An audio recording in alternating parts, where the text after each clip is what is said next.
हरिओम श्रीराम अंबज्ञ। मी सोनाली विरामेढी, पंचवटी उपासना केंद्र नाशिक। आज मी तुम्हाला जो माझा अनुभव सांगणार आहे तो माझा मोठा मुलगा अथर्व याच्या बाबतीत सांगणार आहे। माझा मोठा मुलगा अथर्व आता मागच्याच वर्षी BCS झाला।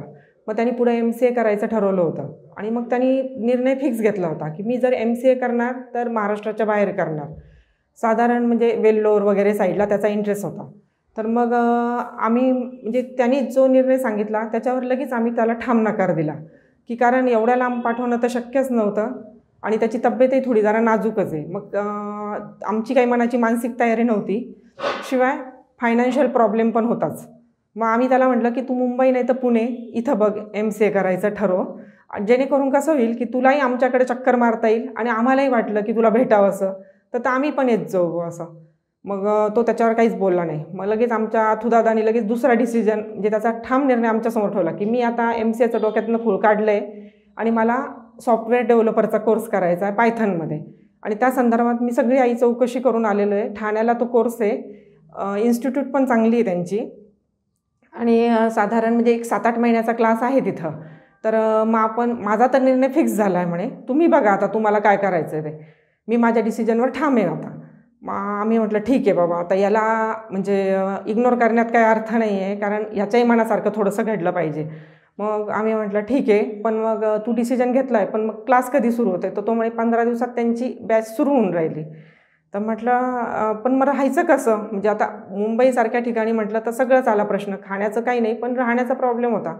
तर म्हणे आई तू आत्या आणि ते म्हणजे दादा आहे त्याच्या मित्राची त्यांच्याशी बोलून बघ। म्हटलं ठीक आहे। मग आमच्याच बिल्डिंगमध्ये त्याच्या मित्राची आत्या राहते, खास फ्रेंड आहे, तर ते आत्या टिटवाळ्याला राहतात। मग आणि त्यांच्या दादाशी आम्ही बोललो। मग आत्यांनी आम्हाला फोन करून सांगितलं की तुम्ही काही काळजी करू नका, तो एवढा छान म्हणजे डिसिजन घेतो आहे ना, तर तुम्ही त्याला उलट सपोर्ट करा, पुढं जाऊ द्या आणि इकडं मुंबईला आलं ना की खरंच फ्युचर बदलतं बुवा माणसाचं, तर तुम्ही त्याला येऊ द्या, सपोर्ट करा, आम्ही आहेत ना म्हणे। तर मग आम्हाला म्हणजे म्हटलं ठीक आहे आत्या, बघा तुम्ही एखादी रूम मिळते का वगैरे कसं आणि आमच्या बजेटमध्ये बघा म्हटलं। त्यामुळे ठीक आहे। मग आत्यांनी दादानी चौकशीला सुरुवात केली तिकडं, पण याचा क्लास तर लगेच 15 दिवसात सुरू होणार होता। मग आता करायचं काय बा, रूम मिळेपर्यंत तरी कसं काय? मग त्या आत्या म्हटलं एवढं काय म्हणे त्याच्यात, की मी आहे ना म्हणे इथं, माझ्या इथून तो अपडाऊन करेल म्हणे ठाण्याला, टिटवाळा ते ठाणे काही फार अंतर नाही आहे आणि मी करील ना ॲडजस्ट। म्हणजे आम्हाला एवढं आश्चर्य वाटलं की आजकाल आपण परिस्थिती पाहतो किती म्हणजे कठीण आहे बाहेर, म्हणजे जर काही ठराविक लोक सोडले तर आजकाल कोणी पटकन कोणाला या म्हणत नाही, राहण्याचा तर प्रश्नच नाही। तर इथं या अनोळखी आपल्या आत्या आहे, मित्राची आत्या ते पण, त्या आपल्याला म्हणतात या राहा, म्हणजे इथून तो करील, म्हणजे किती खरोखर म्हणजे अंबज्ञ बापुरा या त्यांच्यासाठी।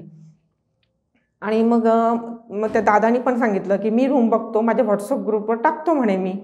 म्हटलं ठीक आहे। मग त्या दादानी त्यांच्या व्हॉट्सअप ग्रुपवर टाकलं वगैरे। मग 8 दिवसाच्या आत विशेष म्हणजे आम्हाला रूम मिळाली तिथे आणि म्हणजे त्या आत्यांनी सांगितलं की शेअरिंगमध्ये तर बघूच नका कारण कोण मित्र कसे असतील काय काही सांगता येत नाही। मग आपण आणि आपल्या बजेटमध्ये रूम टिटवाळ्यालाच घेऊ जवळ, कारण कसं आहे त्यालाही अपडाऊनला आणि शिवाय आमचं लक्ष राहील सगळ्यात मेन म्हणजे। आणि रूम जर सेपरेट घेतली ना तर फायदा तुम्हाला होईल की तुम्हालाही कधी इकडं येता येईल, राहता येईल वगैरे। मग म्हणजे ते पण आम्ही फायनान्शियल ती सगळी प्रोसेस पूर्ण केली, तर मग ते सगळं झालं, तोही तिकडं राहायला गेला वगैरे। मग त्याचा क्लास अथर्वचा एकदम व्यवस्थित सुरू झाला वगैरे। मग काही महिने जाताच त्यांनी त्या क्लासमध्ये त्यांच्या सरांना विषय काढला की सर माझा काही वेळ मिळतो आहे तर मी तुमच्याकडं असं ट्राय करू शकतो का, ॲप्लिकेशन देऊ शकतो का इन्स्टिट्यूटमध्ये? सर म्हणे बघ करून, तू वाशीला मेन आमचं डिपार्टमेंट आहे तिथं तू ॲप्लिकेशन करून बघ। मग त्यांनी ॲप्लाय केलं वगैरे, त्याचा इंटरव्ह्यू झाला छान, म्हणजे त्याचं ज्युनियर कोडर प्रोग्रामर म्हणून सिलेक्शन पण झालं। म्हणजे तो पायथनमध्ये आता तिथं कोडर प्रोग्रामिंग पण म्हणजे हे करतो, शिकतो पण एकीकडं आणि तिथं जॉबला पण लागलेला आहे। म्हणजे खरोखर म्हणजे सांगण्याचं तात्पर्य एवढंच की म्हणजे तोला जेव्हा मी सोडवायला गेली होती मुंबईला तर मला एवढी काळजी वाटत होती की म्हणजे मुंबईसारख्या ठिकाणी या पोराला अपडाऊन वगैरे जमल की नाही, त्याची तब्येत थोडी नाजूक आहे, शिवाय याला सोडायचं म्हणजे खूप म्हणजे मला हे झालं। पण माझा बापूवर इतका ठाम विश्वास आहे ना, म्हटलं बापूराया तुझ्या भरोश्यावर मी पोराला सोडते, आता तूच बघ त्याचं काय, त्याची काळजी घे, तूच त्याचा सखा सोबती तूच होणार आहे आता इथून पुढं।